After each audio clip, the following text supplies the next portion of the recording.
their education.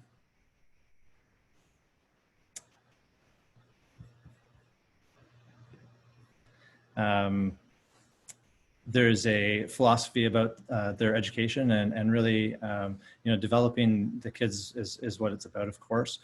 So building their confidence, having a growth mindset where they're continually learning along that journey. And I think that's really modeled really well by our mentors as well, who strive to continue to learn every day about you know, how they can improve the team and what else they can teach the kids, and how they can reach more of those kids in their schools. So it's a pretty powerful experience that if you haven't been involved with us before, I hope you take the opportunity to get engaged this year.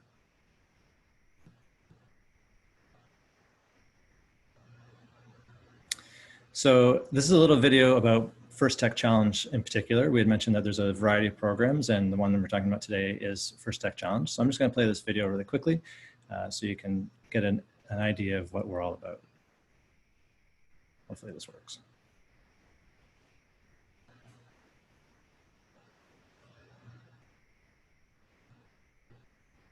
Just checking, is that sound working, Annika? Nope, the sound's not coming through. Okay.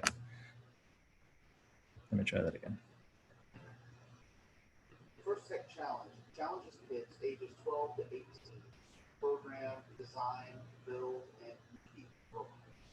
Once you get the challenge, you figure out the game plan. That's it now, Dave. So that you can complete challenges. Teams use a reusable kit to program robots in a variety of coding languages. How do you also learn more then becoming better and better? Personally, I do not learn here a lot. But hands-on is just go into it. Instead of saying, oh, I know how to build this robot. I can say, I built this robot. In First Tech Challenge, students are developing a broad range of skills. Manufacturing, hardware, troubleshooting, but there's also a lot of things that you learn that you wouldn't necessarily think about people skills. Problem-solving skills, helping one another, helping other teams. The program draws so many students that come in who just want to do the marketing, who just want to do fundraising. You need to do fundraising because you need to buy kits and parts and everything you need for the year. And that's a great thing that the kids learn very early on. The model of FIRST has provided incredible opportunities for the students to interact with professionals. Whenever I ask my mentors the question, they always flip the question around and ask, where would you find the answer to that question if I weren't here? They slowly built my confidence up so much more to a point where we weren't asking the questions, we were just going. Each team has to compete at a local event, win awards at the local event, and then they're able to move on to the first championship. Walk into the room and there's that smell, the smell of robots.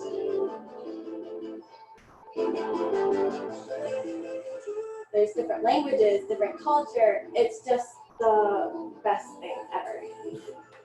I think it's incredibly important for youth to see careers in science and engineering as a possibility for them.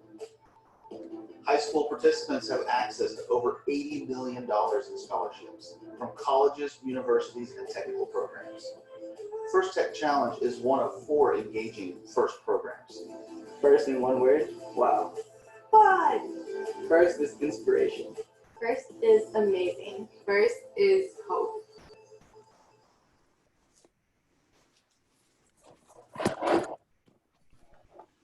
All right, awesome. Sorry about the sound there at the beginning. Hopefully you were able to make out the conversations after that. What you saw in that video was obviously a face-to-face challenge with the robots, which is ideally what we would be having going on. This year it'll be a little bit different, but we'll get into that in a second.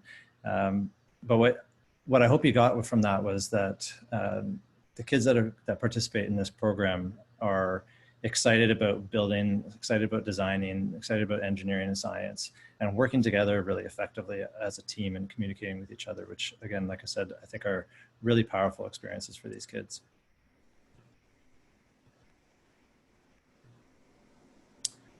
So every year there's a different theme for the FIRST programs, and this year, the game is called Ultimate Goal for First Tech Challenge. And this year, I have a little bit of a joke down there. They haven't actually released the game yet for this year. So it releases on September 12th. So I can't actually tell you what it's all about. But we do know that it's about sports and that the robots will have to be involved in some sort of sport activity.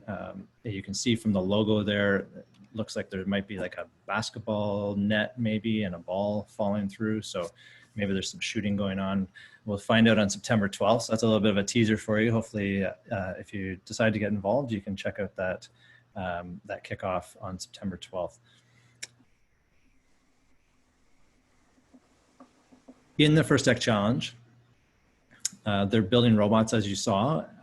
There's a robot game. There's also judging that happens as part of the program. And so on the left, you're seeing, an example of a finished robot, and then some teams last year competing on the challenge that we had last year, which was called Skystone. And the teams had to pick up those yellow bricks and stack them into tall towers. And then the more towers you could build and the taller the towers they were and where they were placed provided your team with more points. And the robots are competing in a 2-on-2 competition. So in this picture here on the bottom left, you only see, I think, 3 robots, but there'd typically be 4 on a field, and you'd be paired up with a robot that you'd work with, and you'd compete against the other 2 robots in that 12 by 12 field. In the judging portion of the experience, teams make a presentation and are judged on many factors of their journey. And the engineering notebook pictured on the right there is essentially a journal of their experience, and it plays a big part in many of the awards. The image on the right is actually a guide for how to fill out your engineering notebook, and it's left to the team to decide how they want to portray that information, how they want to lay it out. But there are some samples that people can look at as well, and that engineering notebook is handed in to the judges to show them the progress that the team has made on a variety of different topics throughout the year. The team makes a presentation to those judges as well as part of their 5 minutes of presentation with the judges, and they present to the judges, about the robot, about their journey, about decisions that they made throughout the season, about outreach that they did, and ways that they impacted their community. And then a third component, which isn't pictured on here, is our core values. And so that's on our next slide here. You can see the core values listed across the bottom. Essentially, they're an overarching aspect of all of our FIRST teams, from kindergarten all the way up to the end of high school for all the programs. And the robot game and the presentations, we like to think about those as what we do and how the core values represent how we do them, with integrity and with teamwork and inclusion and respect for others. And these core values really align quite nicely with School Board's Character Ed Connections, which people tend to pick out pretty quickly. So in a season, you'd have the option of buying 2 different robots when you register. One is the Rev Robotics kit and one is the Tetrix kit. And so the kit of parts there, this slide deck will be shared afterwards, and there's a link there for the kit of parts costs. But essentially, when you register, you've got the option of buying either of those robots. As your team develops, there are other products out there that you can choose as well. And you can choose not to buy one of these 2 robots if you like at registration. You're not required to buy a robot, but the option is there of buying those 2 that are kind of standardized by headquarters. In addition to the robot, there is a game every year, as we mentioned. This is a picture of the field from last year, which was called Skystone. We talked about kind of what they had to do with those yellow bricks, and they had to go grab them from the loading zone and then bring them over to the building zone and stack them on those trays, the foundations. And so if you look at the blue tape on the left-hand side, that's where the Blue Alliance would stand, and the red box on the right-hand side is where the Red Alliance would stand, and that's where those 2 teams would be paired up and working together. As a team, you may choose to purchase the field and the perimeter. So the perimeter would be the walls that you see around the field, and then the gray tiles, they're those foam tiles that interlock, and that becomes the field every year. And then in this example, the yellow bricks and those red and yellow and blue bars kind of going across the middle, and the red and blue foundation at the top. Those are all game parts that you can purchase, and you can purchase a full set if you want. You can purchase partial sets as well. You can sometimes you can even buy individual pieces, like just the brick. If you want to just figure out how to stack a brick, for example, you can buy a couple of those. So there's a variety of options depending on how involved you want to get and how realistic you want your scenario to be back at your building site. In the robot game, as I mentioned, they're competing 2-on-2. Typically, in a face-to-face events, they would compete in this alliance with another robot, take on 2 other robots in the opposing alliance, attempting to score as many points as they can. And then in the next match, they would pair up with a different robot on their alliance. So your alliance is always changing with the various teams that you play with, which really encourages teams to work on their cooperation with other teams. Cooperation is a coined term that FIRST has, where they're needing to communicate and work with the teams that they're eventually going to be competing against, which is a really unique experience for these kids. This year in our remote events, FIRST Canada has decided to have remote events for our events this year to keep everybody safe during COVID. And so the teams will be, rather than competing together on a field like this, they'll be competing on a half field wherever they call home base. So whether it's a parent running the team out of their home, or if it's a teacher running it in their classroom, whatever you call home base, you'll be working on a half field, and you'll be scoring into the field, into a half field of what's there. And so then the team will record the scores and put it into the headquarters scoring software. And then those individual team scores, as opposed to alliance team scores, will be used for the ranking of the robot game at each event.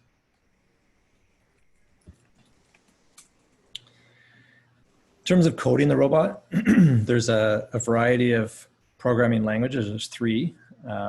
One of them is called FTC Blocks, and it's a Scratch-based software, and that's the image you're seeing on the left-hand side of the screen.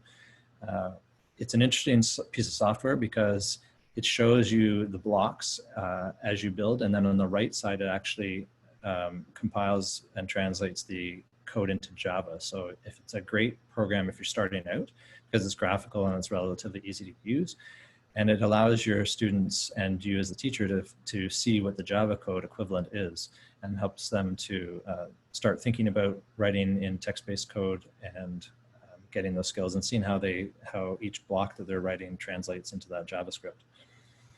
If you've got experience in Java already, or if it's a course that you're teaching and you want to use Java in your classroom, there is an on-bot Java software as well that you can use, and that's the image on the right-hand side of the screen. And there's a third language called Android Studio, which is really for more advanced teams. Typically, a first or second year team isn't jumping into Android Studio unless they've got some intense programmers on their team, or intense mentors that have prior experience with that, which is built originally on the App Inventor platform. At a tournament, you would have a judging session, as I mentioned. And so in that judging session, you can see in the bottom left-hand side, the team is presenting their robot to the judges. Judges will also go around and do what's called a pit visit. So the team has a pit at the event as well, kind of a home base, a table where they typically would have the robot stationed and have some promotional material about the team. And the judges will work around the pits and meet the teams and ask questions about their robots as well, and ask kind of a fact-finding mission for them. During the formal interview process, they'll have about 5 minutes to present to the judges, and then they'll have Q&A with the judges after that. There's a variety of awards that they can apply for, and they're all connected back. A lot of them are connected back to that engineering notebook, so it's really important to make an effort on that. First gives them a self-reflection sheet, so they can work through that before they get to the event multiple times to see how they're doing, and that helps really prepare them for that judging session.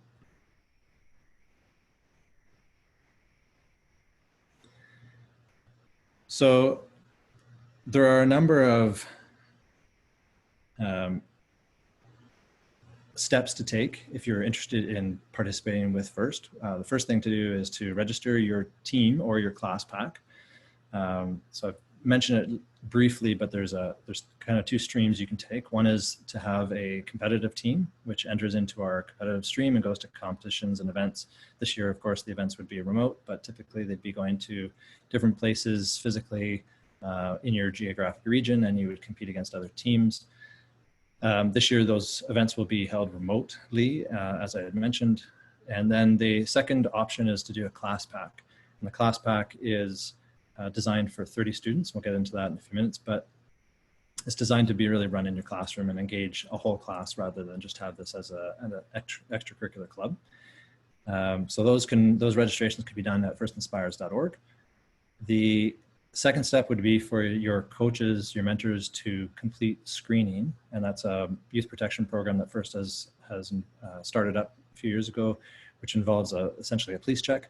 And once you've passed the police check, you would be given a green light in the system, and then you'll be able to coach your team. And that goes with all of our volunteers as well. They all have to go through the YPP screening. You would complete your order by getting your equipment. So if you decide to order your robot through the FIRST system, then you would pick either that Rev Robotics kit or the Tetrix kit that I had mentioned. There are a few other options out there, but if you're just getting started, those are really pretty good options, and simple to order, and does well for a first-year team for sure. There's the opportunity to apply for grants. So FIRST Canada has grants for teams, and if you're going for one of our grants, then you would simply just apply. You'd pay for your team, you'd apply for the grant, and the amount would be on that grant for you, and then you would probably receive it within a few weeks of applying for it. Right now it's on a first come, first served basis, and we have quite a number, so we really encourage people to take advantage of that. Before you consider that though, one of the things you might want to consider is also applying for the needs-based grant that FIRST has. And the trick with that is that you need to apply for the grant before you pay for your team. So there's a kind of a multi-step process where you would register your team and you get a temporary team number, and then you would apply for their needs-based grant. And then once you're approved, then you would go ahead and apply that grant in the system to your payment. If you go ahead and pay for your team first, then you'd be ineligible to apply for the headquarters needs-based grant. You can still apply for our grant, which is fine, but if you wanted to try and go for both, then you'd need to not pay for your team until you tried that process with headquarters. For those of you who want more information on grants, there's a link to our website there that'll help. We also have a COVID-19 guidance document that headquarters has created for teams. And that really is effective in outlining some ideas of what you could do. It's not prescriptive in that you must do this, you must do that, because they are creating this for a global audience, and everybody's region is going to have different restrictions, but really an opportunity for you to cherry pick what works for you out of the ideas that they've developed there. So it's a great document. It's linked into this slide deck that you'll see as well, and it's also on our website. Through October to December, you'd want to obviously get together with your team, figure out your location, figure out this year specifically, figure out your safety protocols and all of that. If you haven't already, get your team members together and then meet with the team as you're able to. And again, some of that information is in our guidance for COVID-19 interruptions, which outlines ideas like maybe just meeting once a week or once every 3 or 4 days, so that it would give the materials some time to shed the virus and be safe again. So you can work out what that is for your team, but during October, December, that's when you'd be meeting with them. And then in January, February is when we're going to have our events. We will have some practice events in the fall for teams if you're choosing to go with the competitive team route. But our official events will be January, February, and then they will lead into our provincial championships, which will be hopefully face-to-face in April. And if not face-to-face in April, then perhaps later if we think we can still hold face-to-face, and if not, then we'll move to holding a remote event for our provincial championships as well.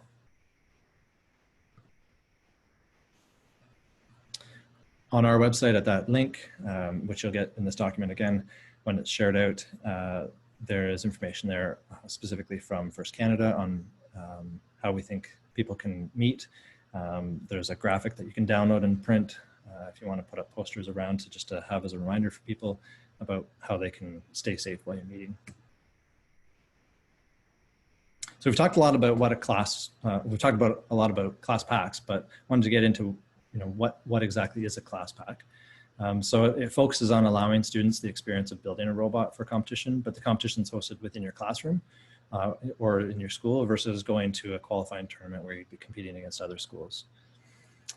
The goals of a class pack, really it's designed to give more access to students so that they get the first experience. The competitive team has a limit of 15 kids and the class pack allows you to reach up to 30 kids in your classroom. So hopefully we can get access to more kids through that. The impact of the first experience is achieved through combining rigorous tasks, building relationships through relevant real-world application of learning. And this really leads to students being more career ready and better leaders in the community. We feel like it's an opportunity for students and teachers to gain skills and experience without the pressure and timeline of a competition season. That class pack is the season for that is really all year long. And so it really gives you the flexibility to tailor it to your needs in your classroom. It's really intended to offer the opportunity for students, teachers to get more exposure with the hope that they'll continue their lifelong journey, like we said earlier, and maybe join competition teams. So it can be a standalone piece where you just run the class pack in your class and you have competitions in-house, or perhaps it acts as a vehicle where you've inspired some kids and they want to join a competitive team, or maybe the school wants to put in a competitive team. One of the things I've seen in the past is having a class pack like this where it's run it was before class packs were official, but where teachers would run it in their classroom and then they would decide a winner from the school, and then that winner would move on to the official tournaments. And you can do that with the class pack, but you do have to purchase another registration. You have to purchase a competitive team registration for that team. So if you had a class pack and you had 5 teams running your class and you wanted to have the winner of your class move on to the official Ontario tournament structure, then you'd want to look at adding a competitive team registration for your school. And then that group of kids would inherit that. So this is a screen grab of the FTC class pack and what you get from it. So you're getting access to curriculum for 30 students, which is hosted in the learning management system called ThinkScape that First has. The platform contains 11 units of instruction, guides students through the process of developing a team and a robot plan. They learn about the robot systems and then skills to implement and to improve through iteration. And then there's a variety of units, and those 11 units are also accompanied by a teacher lesson guide, which offers instructional supports and a guided script for implementation. Trying to make it really simple for teachers to pull this off in their classroom. There's a teacher manual to help teachers understand best practices and how they can best implement the program in the classroom. And it also includes a mini game, which is a scaled version of each year's theme to be used in the classroom. So instead of having that full field, like we saw with Skystone last year, it's a mini version of that game, which is a little bit more simplified and allows the kids to have good success in a small amount of time, and give them a taste of what it would be like for the competition team if they chose to go that route. The curriculum is all digital, and additional resources will be included to help teachers implement it in a remote application, given that the current uncertainty of the school year. What's not included is a robotics kit or competition registration, which I already mentioned.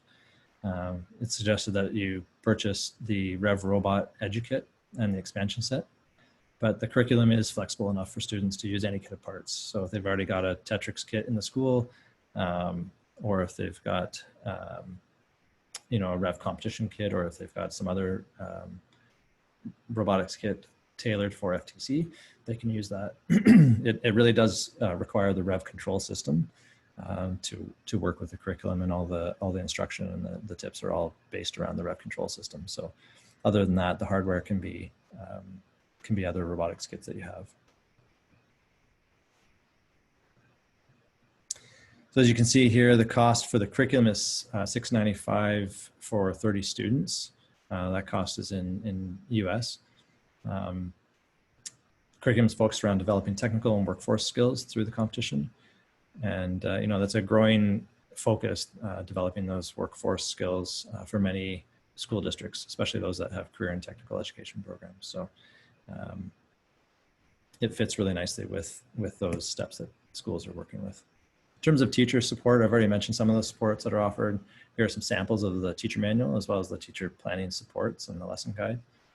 The teacher manual gives teachers guidance on best practices for implementing the project-based learning with the robotics classroom, and how to help identify and manage student struggles, as well as how to modify the curriculum to fit their needs.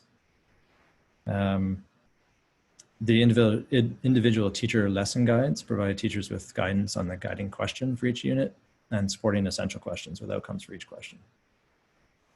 They're also provided with technical and career skill development expected and how to make modifications for different types of learners. And then the individual lesson guides guides them through how to use the slides in the curriculum and what's needed from them to guide students directly through the presentations, or informally, student directed online through the process. So some powerful resources for teachers to work through this in their class, which is exciting to see. In terms of the cost to register, you know, there's a significant first year cost, which is in large part due to the cost of the robots. In a lot of schools, people already have robots that they can use, so that's really helpful. And that's a long-term investment, right? Because you reuse those robots year over year. The ongoing costs for a competitive team, so that second column there is for a competitive team, and you're looking at you know, about $500 in subsequent years. It also depends on whether you decide to get a full field for the game in terms of the perimeter. A lot of teams will just get a couple foam tiles to ride around on so that they get the idea of what that looks like. And you can get those anywhere. A lot of people will build a wooden field perimeter to get the idea of the dimensions and what it's like to be driving in up and against walls, especially if there's objects that they're pushing against walls in order to grab. So there's lots of different options that can be a lot cheaper. If people, a lot of teams will also go in on a field together and then they'll share it. Maybe not the best idea this year, but some ideas for future years. And then the class pack, you know, again, significant upfront costs for the first year, but then after that, it really becomes quite reasonable for schools to have that once the robots are purchased. First Canada has a ton of resources for you, First Headquarters and First Canada combined. So these links again will be sent out to you, but you know, there's some information there from Headquarters on how to start a team. We've got a document on walking you through how to register, including access to grants. First has this great coaches playbook, which you can take a look at that link there. They have two game manuals in FTC. So one is Game Manual Part 1, which is out right now. And that is provided to teams to give them an idea of kind of the standard rules and expectations of teams year over year. And they have a new one out this year for Game Manual Part 1 for remote events. So if you decide to be a part of the competition season, you'd want to look at the Game Manual Part 1 for remote events this year, since First Canada is doing the remote events. And then after September 12th, which is kickoff, they open up Game Manual Part 2. And that has specifics to the game itself. And of course, because that's confidential until September 12th, you know, that's not shared at this point, but that would come out and be added to this list of resources for teams. I already showed that team self-reflection sheet, so that's included in these links here. There's guides for programming and building There's a ton of first class pack information there. And then some resources around team management, how to work with your team, how to organize a team, how to fundraise, and those kinds of things. So there's a lot of team management resources there. And then again, another registration support document, our general First Canada link, and then a link to our grants.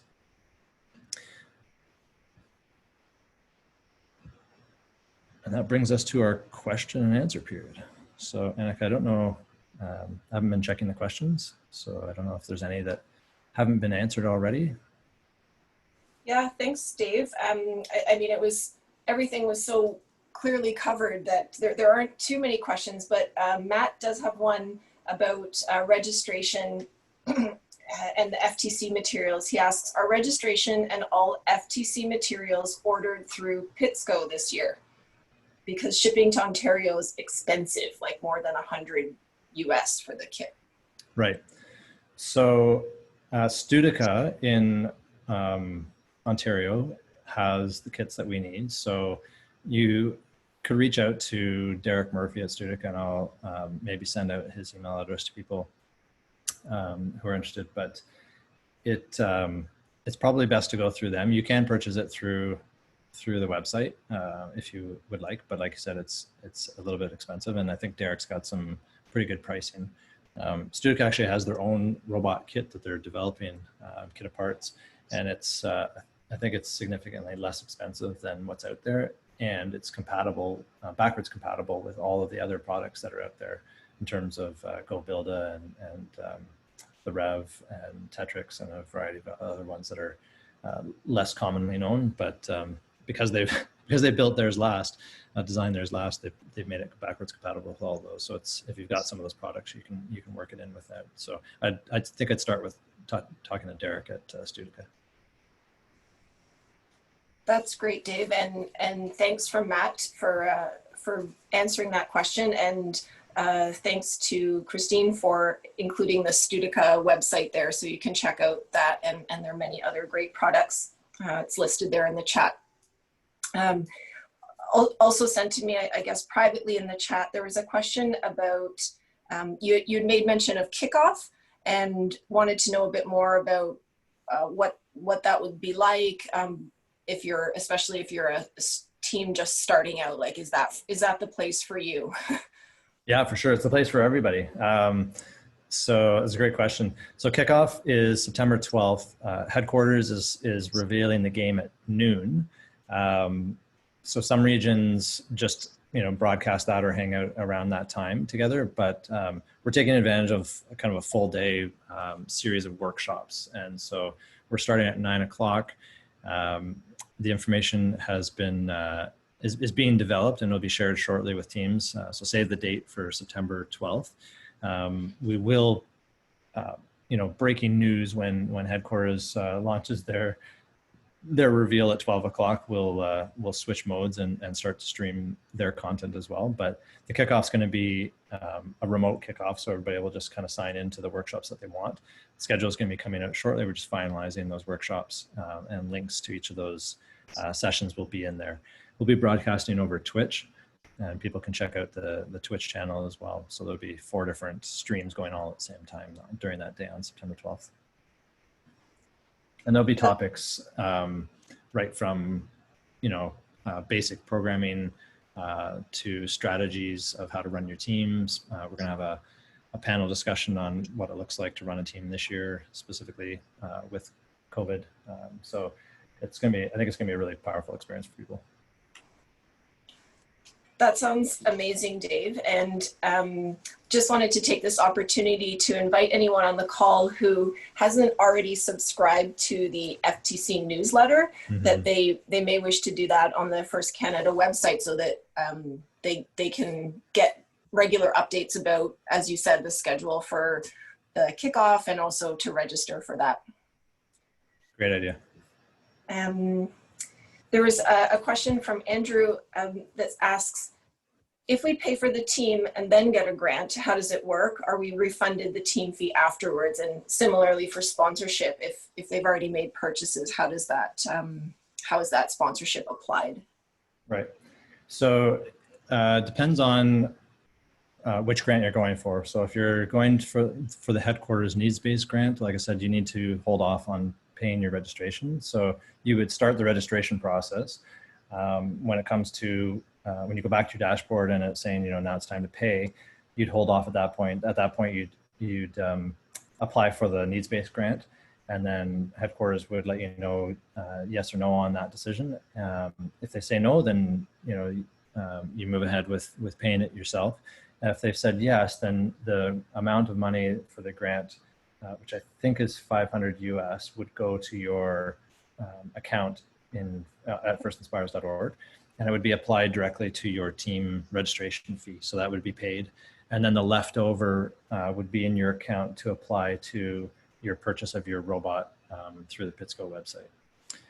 If you don't get that grant, then your steps would be to just pay for the team, or if you feel like, I'm not really a needs-based team, we're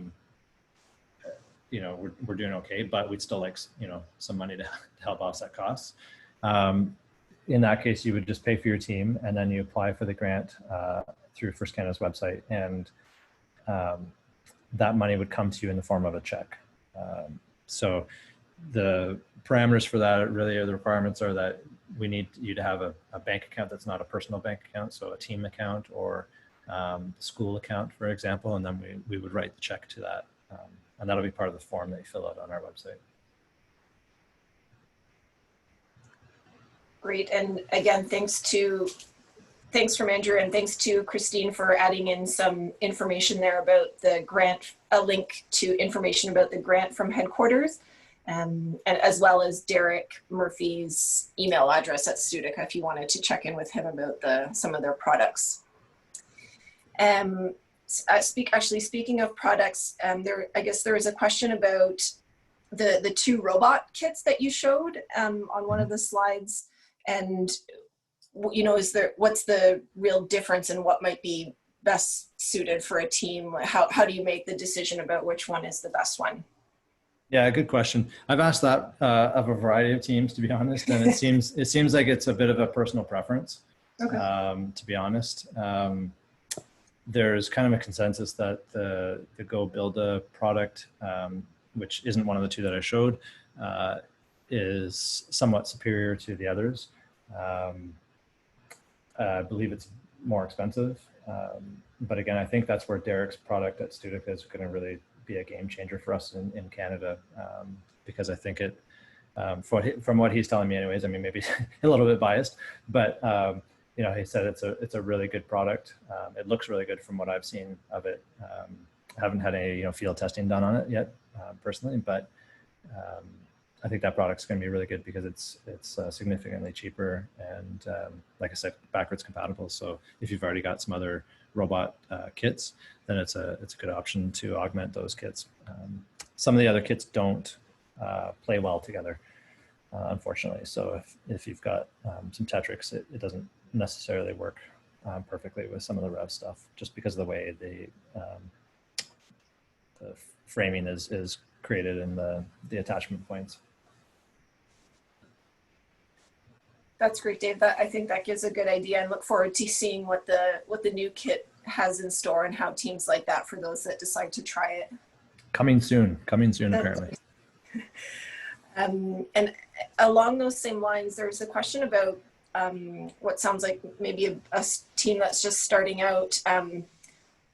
Once you get this kit, by some of the robots that you showed look fairly complex, and so if you're a teacher wanting to give this opportunity to your class, but you don't really know how to make them, is there any guidance or resources that can help you make something that moves? Yeah, absolutely. So there's quite a few resources. Let me go back a slide here.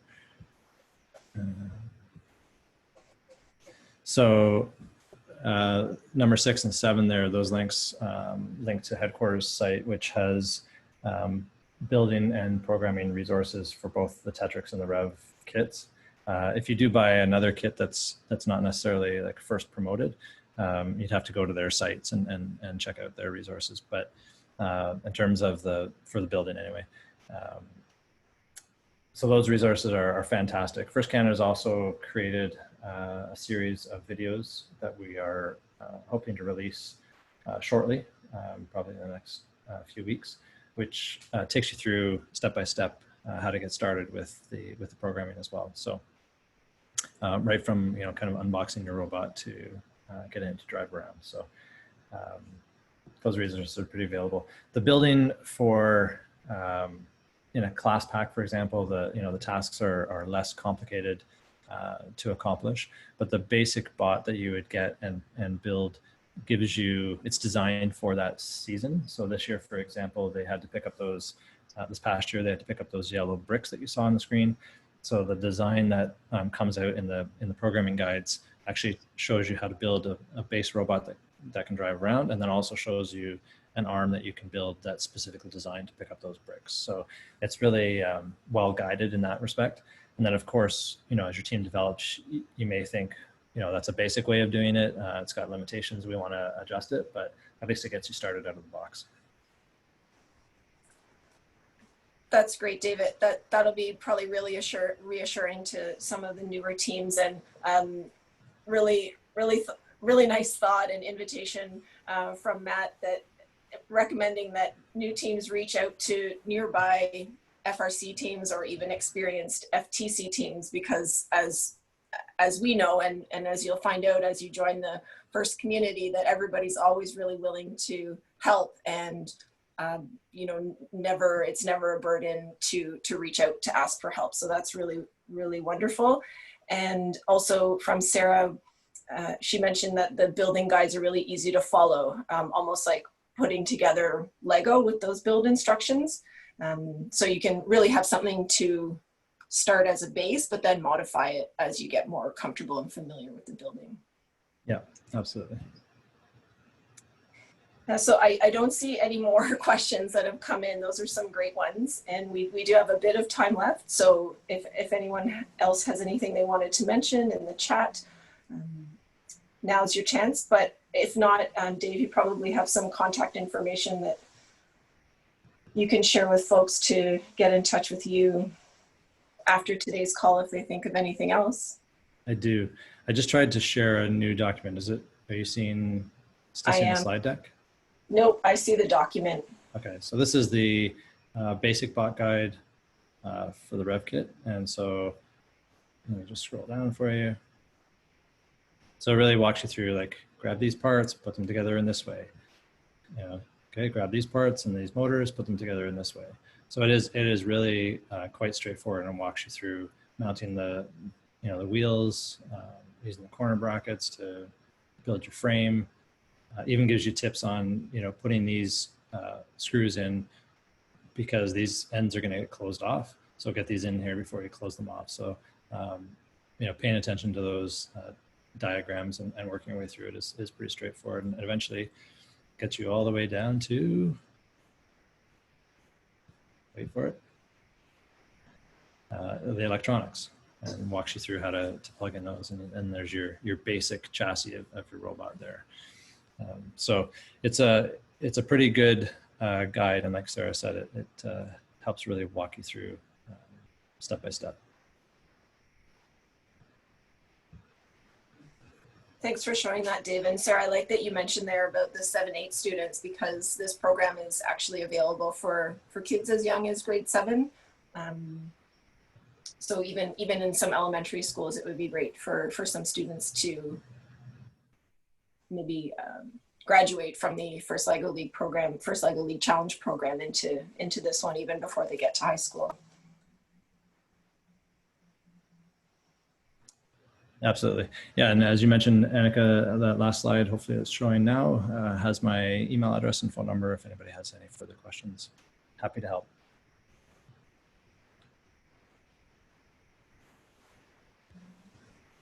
Any further questions, Annika, before we wrap up?